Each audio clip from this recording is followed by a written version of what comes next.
খুইলে কি বলবো, নাটক করতেছো? আচ্ছা কি নাটক করতেছি বলবা তো? তুমি না বললে এক সপ্তাহের ভিতরে সব জোগাড় করবা? হ্যাঁ আমি বলছিলাম ঠিক আছে, কিন্তু আমার পক্ষে তোমার বিয়ে করা সম্ভব না। আমি অনেক ভাইবে চিন্তা দেখছি, আসলে আমি আমার ধর্মটা ত্যাগ করতে পারবো না, ঠিক আছে? ওই যে আব্বু সকালে যখন গেছে অফিসে তখন বলে গেছে কালকে নাকি বাসায় মেহমান আসবে আমার দেখতে। তুমি তো বললে এক সপ্তাহ পর বিয়ে করতেছো, যা করার করবা। কই কি করলা? আচ্ছা শোনো, এখনই বাড়িতে কিছু বলার দরকার নাই, ঠিক আছে? শুনছি আমার আম্মা নাকি অসুস্থ, আমার একটু বাড়িতে যাইতে হইব। বাড়ি থেকে কালকে আইসা তারপরে যা করার করবো নে। তাহলে একটা কাজ করো, কালকে সন্ধ্যার দিকে তুমি বাসায় আসো, তখন তুমি আর আমি মিলা বাসায় জানাই। আচ্ছা আচ্ছা ঠিক আছে, এখানে কিছু বইলো না, আমি আসার পরে তারপরে কথা হইব, ঠিক আছে? আচ্ছা ফোন রাখো। কই তুমি এখানে?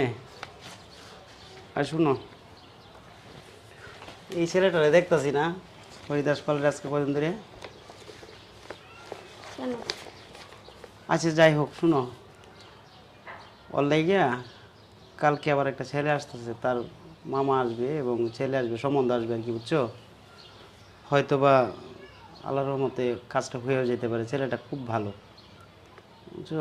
এমনি গ্র্যাজুয়েট, আবার একটা ভালো জবের দিকেও আছে, বুঝছো? ভালো। যাই হোক, এটা একই রকম, কালকে কিন্তু আসবে ওরা। হ্যাঁ, সব সুন্দর করে গুছগাছ করে রাখো, প্রিপারেশন রাখো, হ্যাঁ, যাতে করে ওরা আইসা কোনো রকম অসম্মানিত না হয়।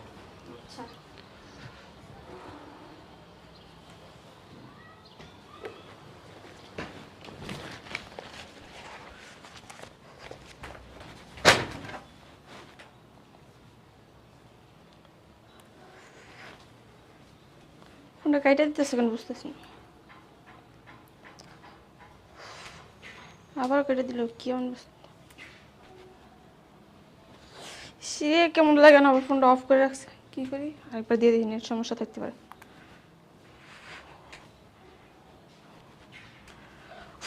ফোনটাই অফ করে দিছে, আমার ধরতেছে না, কি করবো এখন? কালকে সকালে অফিসে যাবো। রাখো। আর শোনো, ফাইলটা নিয়ে। তুমি কয়েকদিন ধরে বাসা যেতেছো না কেন? আমি বাসা চেঞ্জ করে ফেলাইছি। তুমি বাসা চেঞ্জ করছো, আমার তো কিছু বললা না। কি বলবো তোমারে? আচ্ছা যাই হোক, এটা বাদ দাও। এই আব্বু বলছে যে বিকাল নাকি মেহমান আসবে আমার দেখতে, এখন তুমি বাসায় যাবা। তো কি হয়েছে? ভালো কথা, মেহমান আসবে, আমি কি করব? ভালো কথা মানে তুমি কি করবা? তুমি বিয়ের কি করলা? বিয়ে মানে? কিসের বিয়ে? কার বিয়ে? কার বিয়ে মানে তুমি জানো না? না তো, আমি তো কিছু জানি না। কি হয়েছে খুলে কও। খুইলে কি বলবো, নাটক করতেছো? আচ্ছা কি নাটক করতেছি বলবা তো? তুমি না বললে এক সপ্তাহের ভিতরে সব জোগাড় করবা? হ্যাঁ আমি বলছিলাম ঠিক আছে, কিন্তু আমার পক্ষে তোমার বিয়ে করা সম্ভব না। আমি অনেক ভাইবে চিন্তা দেখছি, আসলে আমি আমার ধর্মটা ত্যাগ করতে পারবো না, ঠিক আছে? তুমি কি বলতেছো এসব? তুমি কি আমার সাথে মজা করতেছো? আমি যা বলছি ঠিকই বলছি। আমার ধর্ম আমি ত্যাগ করতে পারবো না, তোমার রাস্তা তুমি দেখো। তুমি কিন্তু কাজটা ঠিক করতেছো না।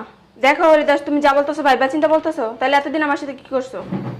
আচ্ছা শোনো, এতদিন তোমার সাথে যা যা করছি আমি তোমার ফ্রেন্ড মনে করে করছি, ঠিক আছে? তুমি একটা আমার ভালো ফ্রেন্ড, আমি তোমার একটা ভালো ফ্রেন্ড, এটা মনে করেই করছি আমি। দেখো তুমি আরেকবার ভাবো কিন্তু। আমি ভাই ভাই বলছি, ঠিক আছে? আমার পক্ষে তোমার বিয়ে করা সম্ভব না। আমি কিন্তু আইনের কাছে যেতে বাধ্য হবো। আচ্ছা ঠিক আছে যাও। আমি তোমার নামে রেপ কেসের মামলা দিব। আচ্ছা ঠিক আছে যাও, রেপ কেসের মামলা দেওয়ার যাই করো, আমার যদি সামর্থ্য থাকে তাহলে আমি ঠেকামুনি, যাও। দেখো তুমি এই কাজটা করো না, আমি তোমার দুটো পায়ে ধরে, চলো না আমরা বিয়ে করে নিই প্লিজ। এই শোনো, এটা কিন্তু অফিস, এটা কিন্তু নাটক করার জায়গা না, ঠিক আছে? যাও বেরো। দেখো তুমি এরকমটা করতে পারো না হরিদাস, তুমি আরেকটা বার চলো না আমরা বিয়েটা করে নিই, তাইলে তো সবসময়। আমার পক্ষে সম্ভব না, ঠিক আছে? এই দাঁড়াদাঁড়ি কি দেখতেছো, বের করো। প্লিজ তুমি এটা করতে পারো না। না না আমি যাবো না, এই বের করো প্লিজ। তুমি এটা করো না আমার ওঠো, দেখো যাও। দেখো হরিদাস, এটা আমার পক্ষে সম্ভব না, যাও। না আমি তোমার ছেড়ে যাবো না। এতদিন যা করছি ফ্রেন্ড হিসেবে করছি, বুঝছো? যাও। তুমি ফ্রেন্ড হিসাবে করলে তো আমি ফ্রেন্ড। এই বের করো না কেন? আচ্ছা আপু আসেন আসেন আপু। না ধরবা না হরিদাস, আরেকটা বার ভাবি। তুমি কিন্তু বেশি করে বলাইতেছো, এই বের করো, আপু টান দাও।